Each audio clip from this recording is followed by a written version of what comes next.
Good morning everyone. This video is for Trivandrum, Kerala.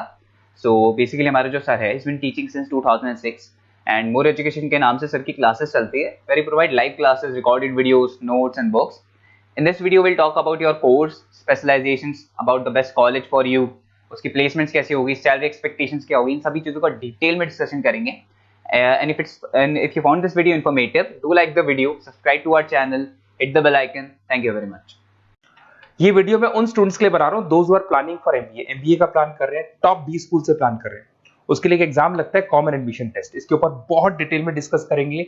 IIMs तक कैसे पहुंचना है उसको अपन डिस्कस करेंगे. इसके अंदर कैट एग्जाम की इंपॉर्टेंट डेट्स, कैट एग्जाम क्या होता है, एग्जामिनेशन पैटर्न क्या है, एलिजिबिलिटी क्या है, एग्जामिनेशन स्ट्रेटेजीज क्या है, कैसे आपको एग्जाम देना चाहिए, आईएम्स तक पहुंचेंगे तो उसके कट ऑफ्स क्या होंगे और नॉन आईएम्स कॉलेज के कट ऑफ क्या होंगे, सब डिस्कस करेंगे. न्यूज़पेपर में आया था 42% कम 2027 तक मशीनें करेंगी. तो आर्टिफिशियल इंटेलिजेंस और मशीन लर्निंग की बहुत जबरदस्त डिमांड आने वाली है. तो आप लोग एमबीए में जो स्पेशलाइजेशन चूज करेंगे, वर्ल्ड इकोनॉमिक फोरम भी ये बात बोल रहा है कि इसमें फास्टेस्ट ग्रोइंग जॉब जिसमें आपको big data specialist, fintech engineer, AIML, software developer 2025 से लेकर 30 के बीच में इनकी डिमांड आएगी. तो आप एमबीए में जो स्पेशलाइजेशन चूज करें उसमें ये वाले स्पेशलाइजेशन रखना, फिनटेक वाला, बिग डेटा वाला, इसकी जबरदस्त डिमांड आने वाली.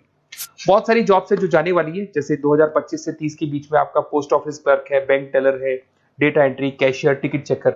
अगर आप कैशियर की बात करें, जरूरत ही नहीं है बैंक में, आप विड्रॉल भी मशीन से कर रहे हो, डिपॉजिट भी मशीन में करवा रहे हो, पासबुक अपडेट मशीन से हो रही है, तो यहाँ पे मशीनें काम कर रही है.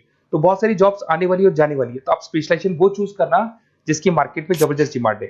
बेसिकली मेरा क्लासेस चलता है, मैं एमबीए को पढ़ा रहा हूँ 2006 से. 17-18 साल का एक्सपीरियंस है, बहुत सारे बच्चे निकाल चुका हूँ मेरे पास. अब देखो आपको क्लासेस दिखाई दे रही होंगी. उसके अलावा सबसे इंपॉर्टेंट चीज IIM अहमदाबाद. मैं हर साल बच्चों को IIM अहमदाबाद लेके जाता हूँ. 50-60 स्टूडेंट्स जाते हैं, साथ में मेरे लेक्चर्स भी होते हैं वहाँ पे. तो आप लोग IIM Ahmedabad is a dream college of MBA. अगर मैं एमबीए की बात करूँ तो एमबीए का जो ड्रीम कॉलेज है वो IIM अहमदाबाद है.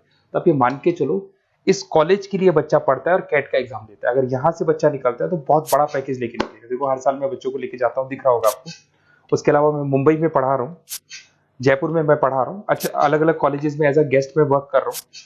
अच्छा, 2008 से मैं बुक्स भी लिख रहा हूँ. तो 2006 में पढ़ाना शुरू किया था, 18 साल हो गए, और 16 साल से मैं बुक लिख रहा हूँ. 2008-10 में बहुत सारी बुक्स लिखी है. मेरे वीडियोस भी हैं, आपको यूट्यूब पे वीडियोस मिल जाएंगे. मैं सैंपल्स आपको शेयर करूंगा जो जिसका रिक्वायरमेंट होगा.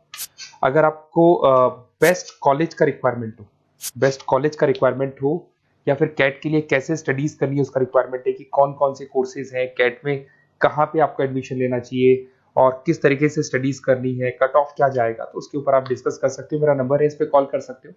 बाकी मैं अगर क्लास में रहता हूँ तो आप मेरे को व्हाट्सअप कर सकते हो अपना name, number, city, state, course और कहाँ से आपको अपना एमबीए करना है और किस तरीके से कैट का प्रिपरेशन करना है. अब अपन आते हैं एक एक करके कैट के स्पेशलाइजेशन पे. What about CAT? देखो कैट का जो एग्जाम है वो आईएम्स लेता है, इंडियन इंस्टीट्यूट ऑफ मैनेजमेंट. इसमें एमबीए पीजीडीएम करवाता है. मोड आपका जो है ऑनलाइन बेस होता है, कंप्यूटर बेस्ड मोड होगा आपका. ड्यूरेशन 2 घंटे का आपका पेपर होगा. इसमें आपको verbal ability, reading comprehensive, data interpretation, logical reasoning and quant मिलेगा. तो 3 सेक्शन में डिवाइडेड है पेपर. आपको हर सेक्शन में 40 मिनट्स मिलती है. 2 घंटे का आपका पेपर है, तो उसको कंप्लीट करना है. तो इसमें पढ़ना कैसे है, उसकी स्ट्रेटेजीज क्या है, इसको अपन आगे डिस्कस करेंगे. देखो आपको इंपॉर्टेंट डेट्स दिखाई देंगी. नोटिफिकेशन इसका जुलाई 25 तक आ जाता है.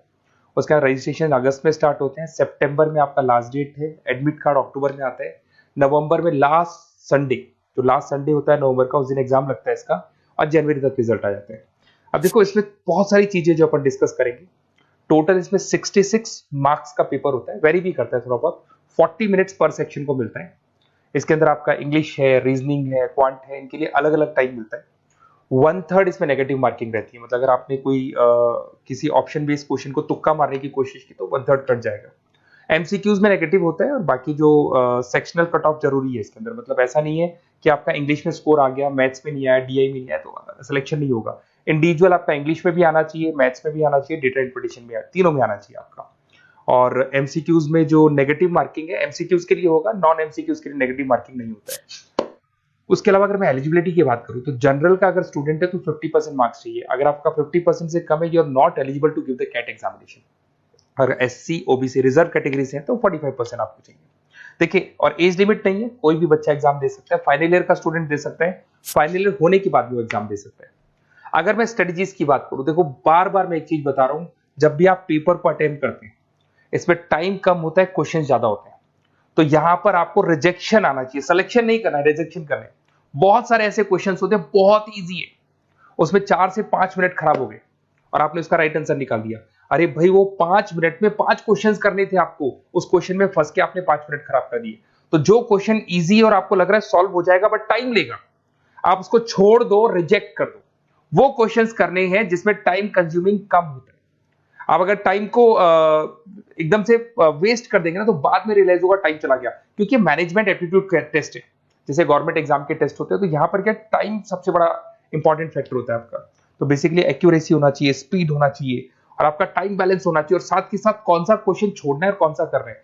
बहुत सारे क्वेश्चन होते हैं जिसमें लालच देता है करो करो करो, बाद में पता लगता है फंस गया उस क्वेश्चन के अंदर और फंसने का टाइम चला गया। तो टाइम नहीं जाना है इसके अंदर।